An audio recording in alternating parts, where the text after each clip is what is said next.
आईडीटीवी इंद्रधनुष में आपका स्वागत है। मैं हूं शालीन अपूर्व। जैसा कि आपको पता है कि आईडीटीवी का मिशन स्वच्छ और निष्पक्ष पत्रकारिता है। स्वस्थ परिचर्चा भी पत्रकारिता का एक अभिन्न अंग है, जिसमें हम विभिन्न वर्गों की राय लेकर आपके बीच उपस्थित होते हैं। आज हम परिचर्चा की एक नई कड़ी शुरुआत करने जा रहे हैं, जिसका नाम है रियलिटी बाइट्स। थीम है झारखंड में वर्तमान राजनीति परिदृश्य। यह एक ऐसा मंच है जहां राजनीति के हर पहलू पर होगी बेबाक और निष्पक्ष चर्चा। हम लाएंगे आपके सामने दो राजनीतिक मुद्दे, जिन पर होगी खुली बहस, तीखे सवाल और गहरी पड़ताल। हमारे साथ जुड़ेंगे राज्य के विशेषज्ञ, विद्वान, बुद्धिजीवी, युवा और नेता। आइए जुड़े इस मंच से, जहां हर बहस होगी मुद्दों पर और हर सवाल होगा आपके हक में। आज हमारे बीच हैं प्रोफेसर परवेज हसन साहब, जेपीएससी के पूर्व चेयरमैन, अभी रांची यूनिवर्सिटी के head of department psychology department हैं, डॉक्टर परवेज हसन। नमस्कार जी। और हमारे दूसरे पैनलिस्ट हैं प्रोफेसर मिथिलेश, पूर्व आचार्य मार्कन कॉलेज, अभी प्रॉक्टर विनोबा भावे यूनिवर्सिटी में साहित्यकार। और हमारे तीसरे गेस्ट हैं Anand Thakur, professor geology, Ranchi university Ranchi. हमारा आज का जो शुरुआत है, ये है वर्तमान परिदृश्य में झारखंड की राजनीति। तो डॉक्टर साहब, हम आपसे यही जानना चाहेंगे कि ये जो सब्जेक्ट है वो खुद ही अपने आप में वर्णित करता है, तो आपके इस पे विचार और सुझाव। 24 वर्षों में यहाँ अगर हिसाब से देखा जाए तो 6 या 7 मुख्यमंत्री होने चाहिए जी। लेकिन झारखंड का ये दुर्भाग्य रहा कि यहाँ अब तक 16 मुख्यमंत्री हुए जी, जिसमें 7 बार जेएमएम के हुए, 5 बार बीजेपी के हुए, 3 बार राष्ट्रपति शासन लगा और 1 बार निर्दलीय की सरकार हुई जी।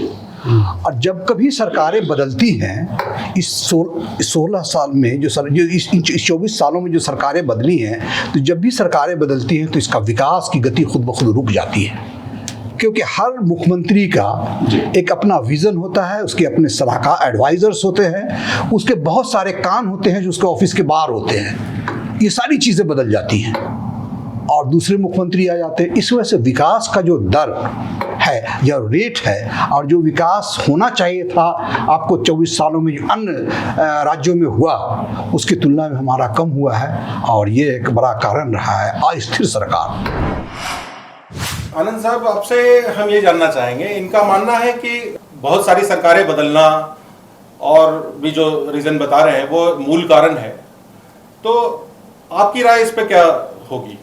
बिल्कुल, जो परवेज सर ने कहा है वो बहुत बड़ी बात है, क्योंकि हम सब जानते हैं कि पॉलिटिकल स्टेबिलिटी और पॉलिटिकल विजडम से ही हमारा हर तंत्र चलता है। कई बार लोग बोलते भी हैं कि I don't like politics, but ये बहुत ही बेकार का शब्द है। क्यों? क्योंकि ये पॉलिटिक्स ही है जो हमारी दिशा और दशा को तय करता है। ये हमारे लिए नीतियां बनाता है, हम कैसे चलेंगे, कैसे तरक्की करेंगे, नहीं करेंगे, क्या होगा, ये सब तय कौन करता है? यह विधानसभा करता है। और विधानसभा में अगर स्थिर सरकार ना हो, अगर एक दृढ़ निश्चयी सरकार ना हो, असर पड़ता है। झारखंड उसका एक ज्वलंत उदाहरण है। जैसा कि आपने कहा भी, परिप्रेक्ष्य में कहा कि इसके साथ और 2 राज्य बने, किंतु वो विकास के रथ पर आगे बढ़ गए। कई कारण हो सकते हैं इसके। एक तो है कि आपको थोड़ा सा ब्रॉड स्तर से देखना होगा कि झारखंड का जो पूरा टोपोग्राफी है, चाहे वो आप डाल्टनगंज को देखें, इधर आप कोडरमा चले जाएं, उधर चाईबासा चले जाएं, या फिर दुमका चले जाएं, अगर आप इसकी पूरी तरह से इसकी ज्योग्राफिकल डिस्ट्रीब्यूशंस देखिएगा, भाषाई डिस्ट्रीब्यूशन, कल्चरल डिस्ट्रीब्यूशन, तो आप देखिएगा कि विविध रंग है। हम सब जानते भी हैं, मिथिलेश भी हिंदी साहित्य के जानकार भी हैं, कि तीन भाषाओं की लड़ी यहाँ से निकलती है। इस तरह के राज्य में जो डिमांड, जो आवश्यकताएं एक डाल्टनगंज और उधर के क्षेत्रों की लोग होगी, वही डिमांड चाईबासा की होगी, ये बिल्कुल नहीं हो सकता है। तो पहले तो ये समस्या है। और एक दूसरी बात है कि झारखंड में हमेशा ये समस्या रही है कि पूरे झारखंड का नेता कौन, क्योंकि अभी तक जो भी इस तरह से मुख्यमंत्री बने हैं, अगर आप उसको गौर से देखें तो सर्वमान्य नेता जो जिसकी सरकार ने, जिसके मंत्री या जिसके विधायक जो हैं वो हर कोने से निकल कर आ रहे हैं, ऐसी भी समस्या रही है। चौथी बात होती है कि झारखंड में नंबर ऑफ सीट्स भी बहुत कम है। 1 या 2 सीट कम होने से ही सरकार अस्थिर हो जाता है। ये बहुत बहुत बड़ी समस्या है। और एक और जो मैं इसको कंक्लूड करना चाहूंगा कि आप जितने भी तरक्की वाले देश हैं, तरक्की वाले राज्य हैं, अगर आप उसको गौर से देखें तो एक चीज वहां पर बहुत ही जबरदस्त मिलेगा, जो कि परवेज भैया ने कहा, और वो है एजुकेशन सिस्टम। कहीं न कहीं आज भी हमारा झारखंड एजुकेशन सिस्टम में बहुत पीछे है। कई जिला हैं जहां पर एक कॉलेज भी नहीं है ठीक का। तो ये सब चीजें हैं जो कहीं न कहीं हमारे इस विकास के रथ को बहुत ज्यादा आगे बढ़ने नहीं दे रहा है। हम खनिज संपदा से बहुत आगे हैं, बट उस खनिज संपदा के रहने से ही हम अमीर और तरक्की वाले हो जाएंगे, ये मैं बिल्कुल नहीं मानता हूं। हमारे धरती के ऊपर जो हमारे लोग हैं, हमारी व्यवस्थाएं हैं, हमारी रीतियां हैं, रिचुअल्स हैं, उनके साथ जब हम आगे बढ़ना शुरू करेंगे तो निश्चय ही ये जो विकास की बात है वो बिल्कुल एकदम सफलीभूत होकर रहेगी। लेकिन जो अलग दूसरे राज्य हैं, जो इसके समकक्ष राज्य हैं, उसकी और अगर झारखंड की कंपैरिजन की जाए तो हम लोग बहुत पीछे हैं। बिल्कुल बिल्कुल पीछे, बहुत ज्यादा पीछे हैं। तो इसको आप इसको कहीं ना कहीं तो कुछ ना कुछ बेसिक रीजन हम लोगों को निर्धारित करना पड़ेगा। मैंने आपको या तो सरकार रीजन गिनाए भी में ना, जो आ रहे हैं लोग वो गलत है, या तो लोगों की भी इसमें पार्टिसिपेशन कम है, लोगों को भी जागरूक होना पड़ेगा। देखिए या ऐसा है ना सर कि जनता चुनकर भेज रही है जिनको, जी तो उनको गलत बोलने का मतलब है कि हम जनता को गलत बोलते हैं। जी तो हम ऐसा नहीं मानते कि जिनको चुनकर भेजा जा रहा है वो गलत लोग आ रहे हैं। जी लेकिन होता क्या है कि जो लोग आ रहे हैं जी उनका मुख्य एजेंडा क्या है, जी वो किस तरफ से अपने पॉलिसीज को किस दिशा में लेके जाना चाहते हैं। अगर आप बजट को ही देख लें, एक बार बजट के डिस्ट्रीब्यूशन को ही अगर आप देख लें, आपको स्पष्ट लगेगा कि ये हमारा बजट विकसित राज्य का बजट है, विकासशील राज्य का बजट है, या हम कोई और तरह के राज्य है। कुछ नहीं, सिर्फ बजट में डिस्ट्रीब्यूशन जो दिया गया अलग अलग चीजों को, उसको देखने की जरूरत। मैंने आपको एक चीज और भी कहा जो मैं बार बार कहता हूं कि आप एक तुलनात्मक अध्ययन होता है। क्योंकि अगर हम कहते हैं कि हम अभी उतने विकास नहीं कर पाए हैं जितने दूसरे राज्यों ने विकास किया, तो कई बिंदु हैं जहां पर हमें तुलना करना होगा। जैसे शिक्षा की बात मैंने कही, हमारे यहाँ मैंने क्या कहा आपको कि अरे साहब हमारे यहाँ तो यूनिवर्सिटीज की ही संख्या देख लीजिए, कॉलेजेस की ही संख्या देख लीजिए, हमारे बेसिक एजुकेशनल इंफ्रास्ट्रक्चर ही वो लेवल है जिससे आप विकसित राज्य बनेगा। ये तो बिल्कुल बेमानी है। तो इसके लिए कौन जिम्मेवार है सर? इसके लिए कौन जिम्मेवार है, ये भी कोई छुपी हुई बात है। ये पॉलिसी कौन बनाते हैं? ये तो हमारा ये जो विधानसभा है वो बनाता है। तो हम तो जिम्मेवार मानेंगे उनको जी, बिल्कुल, और जिम्मेवार है वो। अगर सफलता की जिम्मेवारी उनको लेनी है तो इन असफलता की जिम्मेवारी भी उनको लेनी पड़ेगी।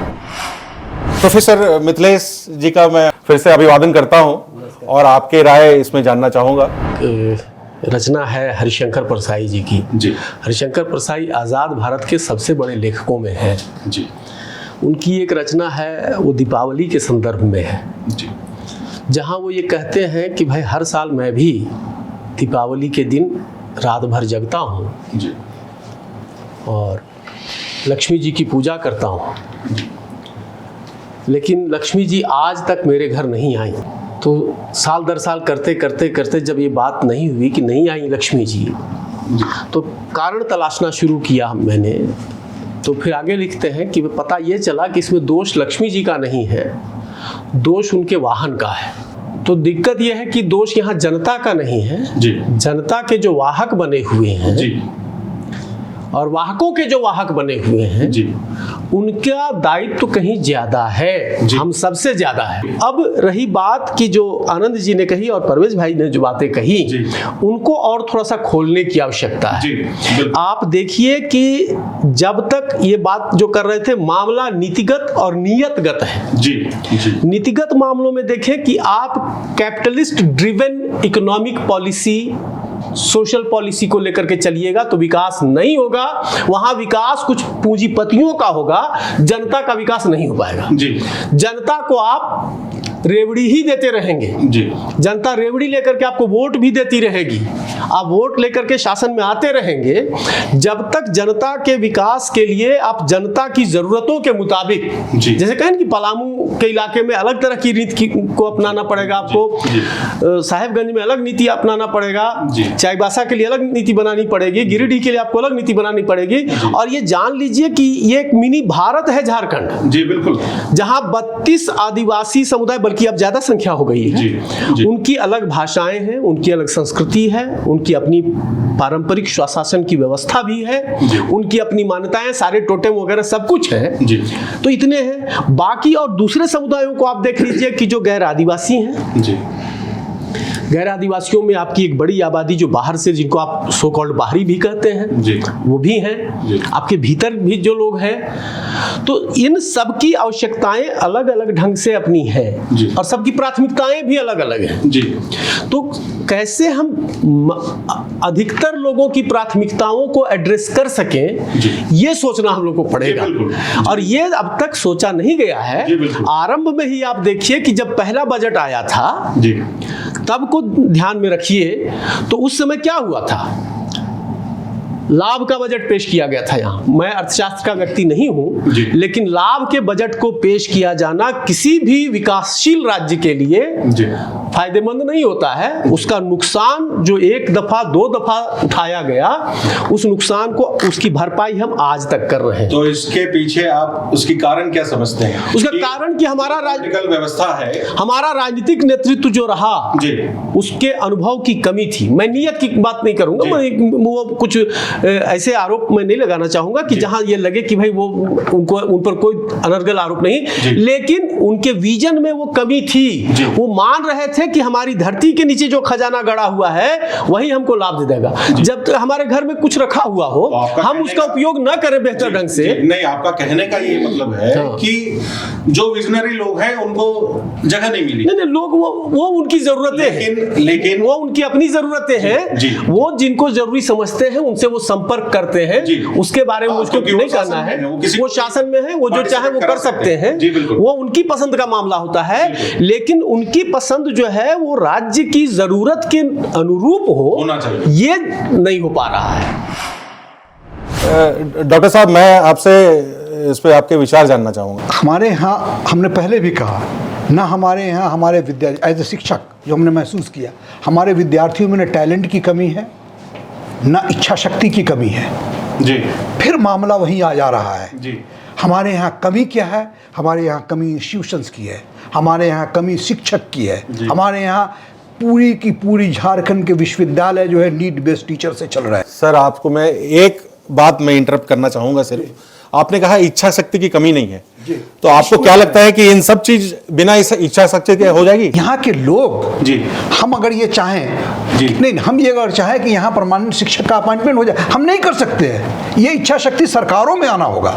जी, सामान्य सी बात बात कर रहा हूँ, ये शिक्षा पर बात कर रहे हैं, इसलिए मैं रोक रहा हूँ माफी के साथ। आप बता दें कि हमारे वाइस चांसलर्स जो हैं 7 अभी सरकारी यूनिवर्सिटी कार्यरत हैं जी। एक पियून का अपॉइंटमेंट हमारे वाइस चांसलर नहीं कर सकते हैं। तो ऐसा क्यों होता है? सत्ता का केंद्रीकरण। नहीं। और दूसरी बात, नहीं, हम अग्री नहीं करेंगे मिथिलेश जी से। एकदम उसको करने का थर्ड ग्रेड अपॉइंटमेंट करने का उनको पावर है जी, ना भी सरकार को रहती है। हाँ, नहीं, यूनिवर्सिटी को वाइस चांसलर को हिमसेल्फ। लेकिन आज तक किसी वाइस चांसलर ने नहीं किया है कि बिरनी के खोता में हाथ कौन डालेगा। तो कोई तो रेगुलेटरी अथॉरिटी होगा। ना, ये अब जो कह रहे हैं ये शायद 5 साल पहले की हकीकत बता रहे हैं। अभी बदला मौजूदा दौर में ये हकीकत है कि वो पियून तक नहीं अपॉइंट कर सकते हैं, और पियून जब करना है वो आपको हायरिंग एजेंसी से करना है, आउटसोर्स करना है जी। ये स्थिति बनी हुई है। आउटसोर्सिंग एजेंसी के मामले में आप निर्णय ले सकते हैं। यहाँ तक कि नीड बेस्ड टीचर में भी जो करना है हमको, नीड बेस्ड का मामला बता रहे हैं कि 70s में जो पोस्ट सैंक्शन हुए, आज 2024 में हमको उतने ही शिक्षक पर नीड बेस्ड की भी बहाली करनी है। ये यूनिवर्सिटीज के साथ एक लिमिटेशन है। तो सर, ये एलिगेशन बिहार का जब विभाजन हुआ था उसके पहले यही सारे रीजन थे कि झारखंड को फोकस नहीं मिलता है। नहीं। आज 24 साल हो गए, आज भी वही रीजन। नहीं शालिनी जी, बिहार की स्थिति बहुत अच्छी है इनसे। आज है, बिल्कुल आज है, ये फैक्ट है, सच्चाई है। सच्चाई है। हम तो झारखंड की बात कर रहे हैं कि आज झारखंड बनने के 24 साल के बाद भी अगर यही स्थिति है। देखिए शालिन जी, इसमें जैसे जी, अब तो दो बड़े भाई हमारे बोल ही रहे हैं, छोटा भाई बोलेगा ही जरूर जरूर कि नियोजन नीति, जी जो रोजगार की नीतियां होती हैं, जी इसका ही खाका अगर 24 साल का अगर एक लेखा जोखा कर दिया जाए जी और जो नियुक्तियां हुई हैं जी उन नियुक्तियों का एक इतिहास देखा जाए, उनके साथ क्या ट्रीटमेंट हुआ देखा जाए, हर नियुक्ति के साथ सीबीआई जांच, विजिलेंस जांच, सीआईडी जांच, हर जो नीतियां बनी वो नीतियों पर हाईकोर्ट में केस पर केस दाखिल है। आखिर सरकार रोजगार के लिए सिर्फ केंद्र सरकार पर पत्थर फेंके और केंद्र सरकार राज्य सरकार पर नहीं चलता है। जी हर साल एक बड़ा सा युवा लॉट इस झारखंड से माइग्रेट होता है बड़े शहरों में, और मुझे कहने में कोई दुख नहीं होगा और मुझे कहने में कोई आपत्ति नहीं है, बल्कि इसको फील करके कि मेरा दोस्त मुंबई में रहता है, बड़े पद पर है। एक दिन मुझे फ़ोन करता है, अरे आनंद कहाँ हो, रांची में हो? हम बोले हाँ भाई रांची में। हाल समाचार के बाद बोलता है एक नौकर चाहिए, भेजना वहाँ से।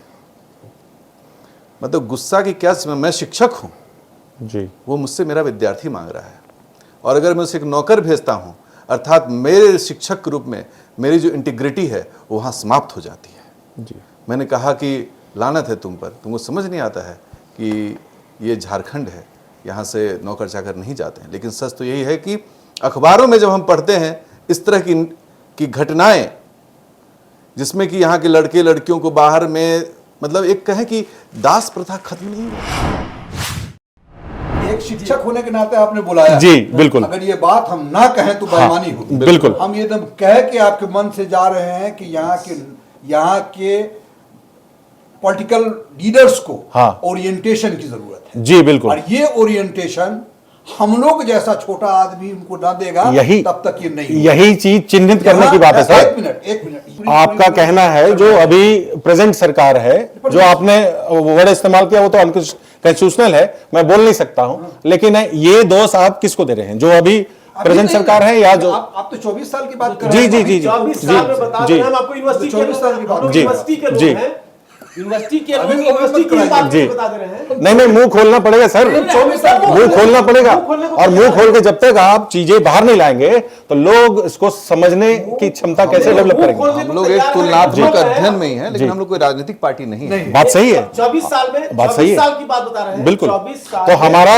रिस्पॉन्सिबिलिटी ज्यादा बढ़ जाता है सर। बिल्कुल बढ़ जाता है। हम लोग राजनीतिक नहीं है। तहत ही ये बात करने को हम जी, यहाँ आए हैं। जी, आपको बोलिए। ये बता दें, सिर्फ यूनिवर्सिटी का उदाहरण दें। जी जी जी बाकी और एजुकेशन सिस्टम में जाइएगा तो वहाँ जी। बहुत सारी बातें होंगी और जी। फिर लंबा भी मामला होगा। जी। यूनिवर्सिटी सिस्टम में आप देखिए, जी जैसे इन्होंने कहा कि एक नियुक्ति होती है, जी बड़ी संख्या में होती है, वो सीबीआई के हवाले वो जांच होगी और उसके चलते वो विवादित होगा जी। मामला। ये क्यों हो रहा है? क्यों साल दर साल जैसे ही 5 पद हमारे खाली होते हैं, 2 पद खाली होते हैं, वो एक नियुक्ति प्रक्रिया क्यों नहीं सीधे चलती है? यूजीसी सारे गाइडलाइन दिए हुई है, बिल्कुल जी ये सब कुछ किए हुए हैं।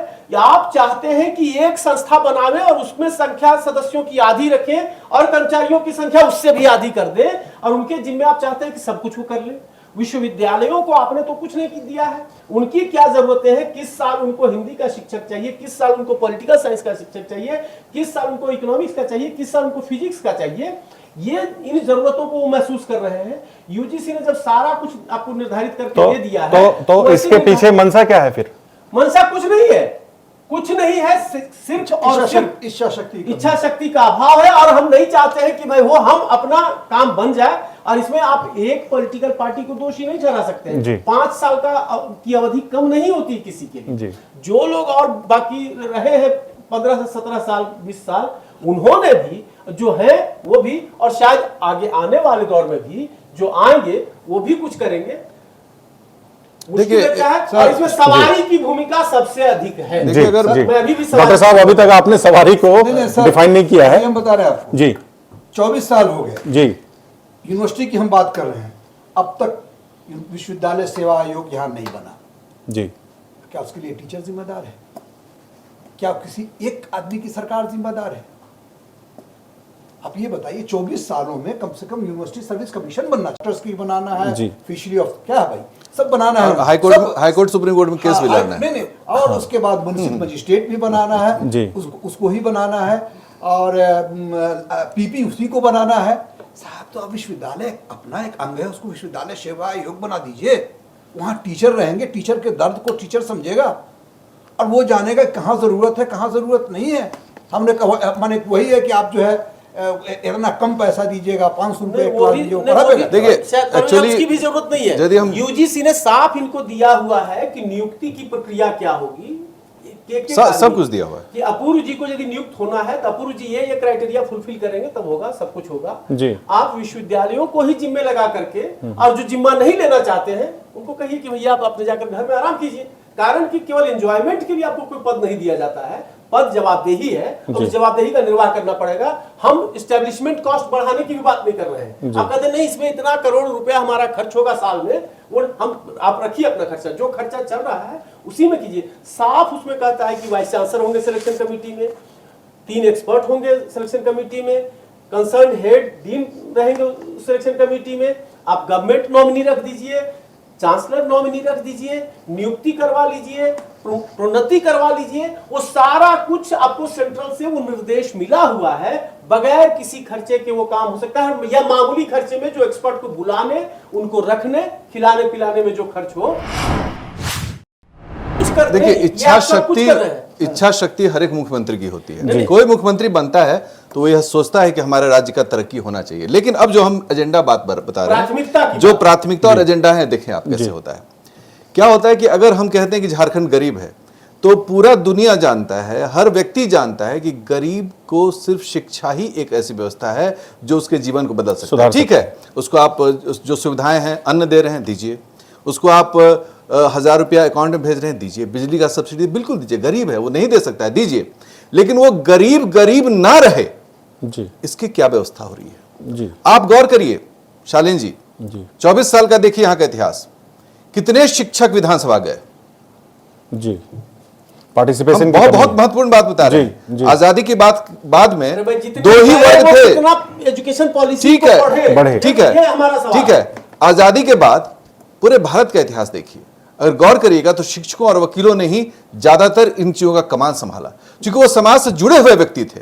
आज जब हम वोटिंग का हमारा पर्पस ही कुछ और है जी, और जब हम अपने जात को देखकर, अपने धर्म को देखकर वोट देंगे ना साहब जी, तो हम ये नहीं उस नेता से बोल सकते हैं कि हमारा विकास क्यों नहीं हुआ। जी जी। तो आप आज देखिए, आपके हिसाब से ये जात और धर्म आज की बाधा है, मेन स्ट्रीम है और बाधा है। जो ताकत होना चाहिए तो वो बाधा हो चुका। और देखिए, हमें यह पहचाननी होगी कि झारखंड में हम अपने युवाओं को क्या रोजगार देंगे। हम माइग्रेटरी सोसाइटी हैं, मैं दर्शक भी जान रहे हैं कि हमारे यहां से कोई भी बच्चा जब पढ़ता है तो ये सोचता है कि हम मुंबई जाके काम करेंगे, दिल्ली जाके काम करेंगे, बेंगलोर जाके काम करेंगे।